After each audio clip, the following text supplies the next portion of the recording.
Rasasi Hawas Elixir, another JPG Elixir inspired fragrance, but I guess with a twist that the others aren't doing. Or at the very least, I hope. Kinda weird that this is in the Hawas line, but it is what it is. That said, let's open it up and see how it compares to the original and to the other inspired fragrances. But first, I'll look at the bottle, and it is a very reflective gold in that Hawas bottle style that honestly I very much enjoy.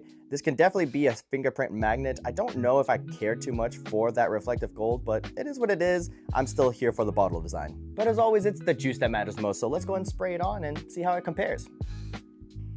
Ooh, that is very nice, and I feel like I can already pick up on the difference. Immediately, I feel like it's like a heavier, warmer, spicier version of the original. And I say that pretty confidently. I've worn Le Male Elixir a lot in the cool weather, so I can immediately pick up on that. To be honest, the same way the Hawas Fire added more warmness and spice to the original Hawas DNA, this does the same thing to the original JPG Elixir DNA, which I'm not gonna lie, I'm definitely here for that. Like Rayhan Elixir doesn't really change much of the DNA, it's more of a one-to-one fragrance. This one definitely takes that DNA and just adds some richness to it. Almost like they amped up the honey and the tonka bean in here. For the most part, it does feel like everything else does stay the same, just those two notes kind of amped up, but I'm not gonna lie, it does kind of make a difference. This is a bit more expensive than Rayhan Elixir, not by a lot now, but especially if you wanted something like a little richer and a little warmer, this actually does make up the difference. Especially if you like vanilla fragrances, I would definitely get this one over Rayhan Elixir. I was kind of worried that this was going to be like a boring inspired fragrance, and even though it's just a small tweak, it makes all the difference. Like and follow for more fragrance content like this.